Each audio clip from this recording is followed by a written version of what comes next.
Alhamdulillah wassalatu wassalamu ala Rasulillah wa ala alihi wa sahbihi wa mawalah. Wa ashhadu an la ilaha illallah wahdahu la syarikalah.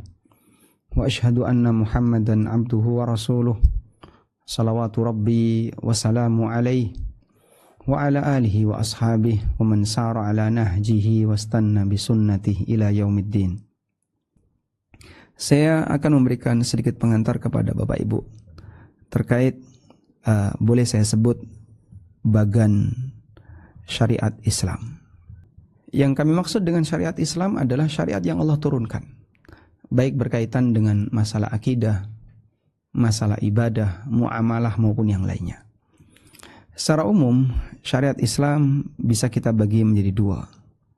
Yang pertama adalah amal batin. Kemudian yang kedua, berarti Anda bisa menebak pasangannya adalah amal lahir. Amal batin inilah iman. Apa yang harus diyakini, yang harus diimani? Di sana ada dua hal yang utama. Yang pertama adalah rukun iman. Seperti yang kita tahu, rukun iman ada 6, mulai dari iman kepada Allah sampai iman kepada qada dan qadar. Kemudian yang kedua adalah perihal ghaibiyat. Ghaibiyat. Hal-hal gaib yang pernah diberitakan oleh Nabi SAW atau yang disampaikan dalam Al-Quran. Yang mungkin sebenarnya itu adalah turunan dari 6 rukun iman, tapi barangkali ada yang menganggap ini turunan terlalu jauh. Maka kita sendirikan perkara-perkara ghaibiyat. Misalnya Nabi SAW cerita tentang kisah masa silam. Rasulullah SAW bercerita tentang kejadian di zaman azali. Nabi SAW menyebutkan tentang kondisi orang di zaman beliau. Ini masuk surga, ini dijamin masuk surga dan seterusnya. Termasuk misalnya Nabi SAW bercerita tentang kondisi orang-orang tertentu yang diancam masuk neraka. Ini akan berada di neraka. Ini semuanya adalah perkara gaib yang disampaikan oleh Rasulullah SAW. Dan kita tentu saja wajib untuk meyakini semuanya. Selama itu valid beritanya dari Nabi SAW, maka kita wajib untuk mengimaninya. Nah, untuk bagian ini sering disebut dengan perkara sam'iyat. Perkara sam'iyat. Sam'iyat artinya perkara yang didapatkan dari informasi yang didengar. Dari kata sami'a yasma'u, artinya mendengar. Sam'iyat artinya perkara yang didapatkan berdasarkan informasi yang didengar, khobar. Baik. Maka ibadah kita terhadap amal batin adalah mengimani, meyakini kebenaran apa yang diberitakan oleh Nabi SAW, baik masuk akal maupun tidak masuk akal. Karena tidak semua berita itu harus masuk akal. Kalau semua berita harus masuk akal, maka manusia tidak butuh Nabi, karena akal dia bisa merancang. Namun berita ini disampaikan dalam posisi akal manusia tidak bisa untuk memahaminya. Dia bukan berarti bertentangan dengan akal, tapi tidak bisa dijangkau oleh akal. Tidak bertentangan dengan tidak bisa dijangkau, itu dua hal yang berbeda. Nah, selanjutnya kita beralih kepada amal lahir. Amal lahir dalam syariat Islam bisa kita bagi menjadi dua. Yang pertama adalah mengatur hubungan makhluk dengan Khalik. Amal yang mengatur hubungan makhluk dengan Khalik. Inilah amal ibadah.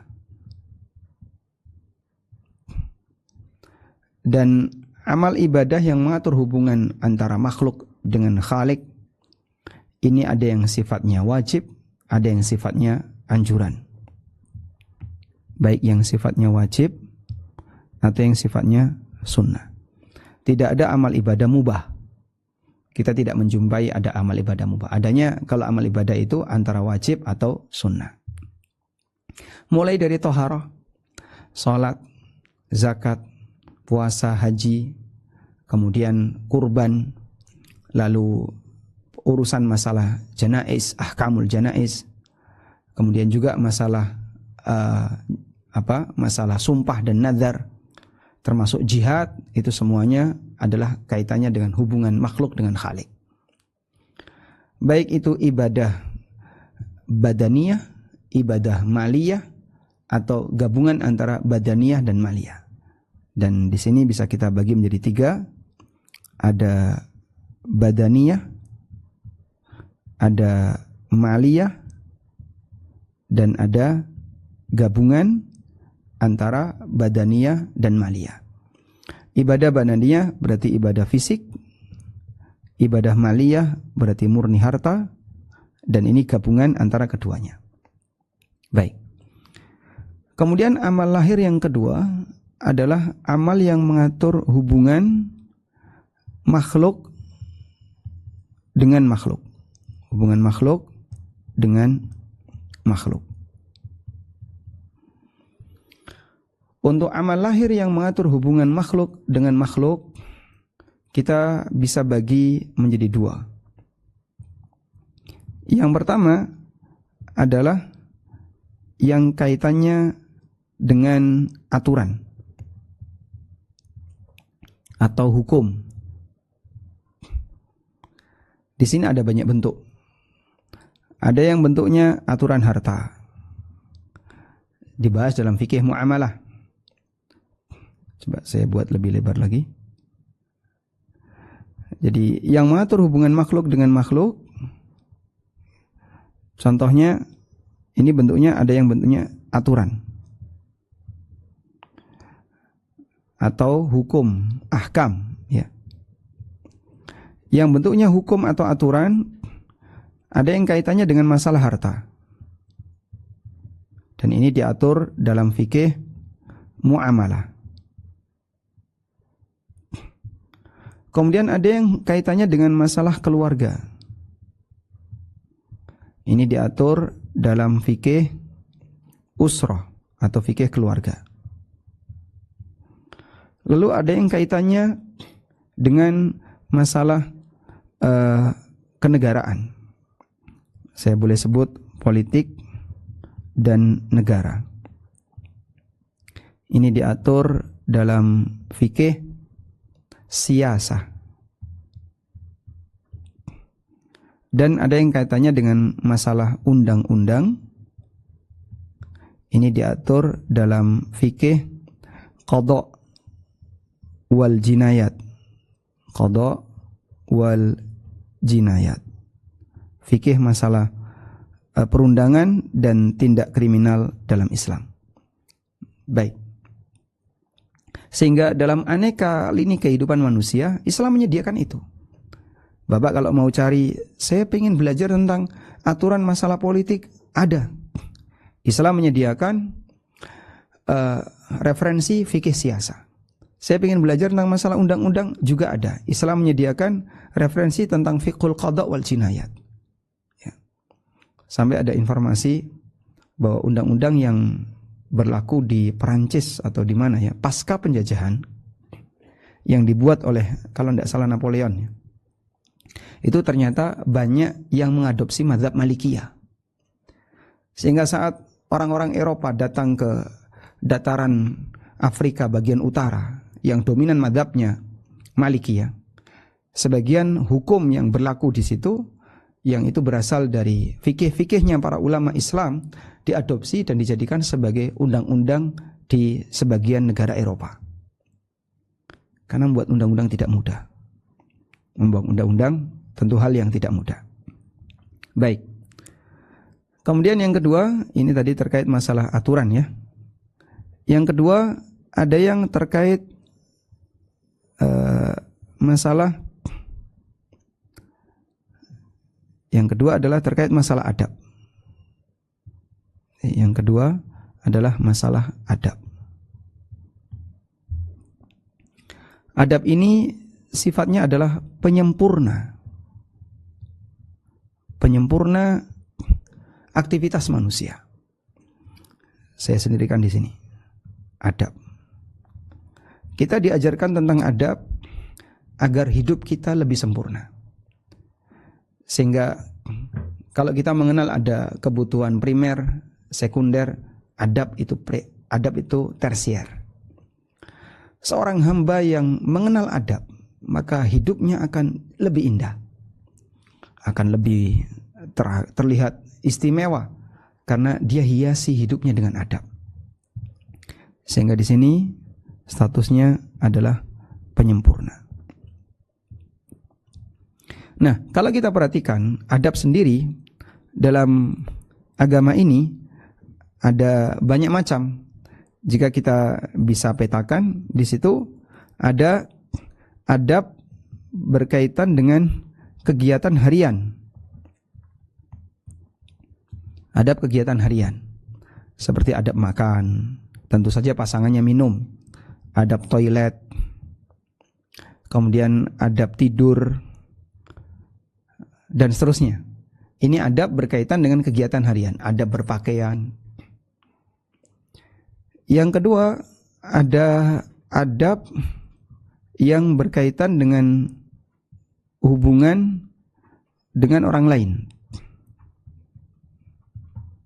Misalnya adab bertetangga. Kemudian ada lagi adab bertamu.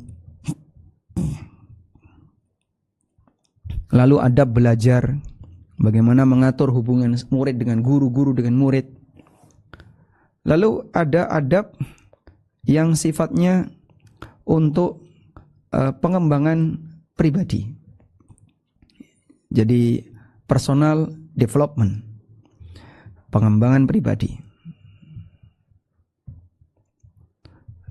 Contohnya adab bicara. Kemudian adab ketika berkomunikasi. Bisa saya bedakan atau bisa Anda satukan. Kemudian juga adab ketika misalnya adab dalam berdebat, adab ketika berdakwah jika dia adalah seorang bukan, adab ketika kerja. Subhanallah. Dan semuanya lengkap.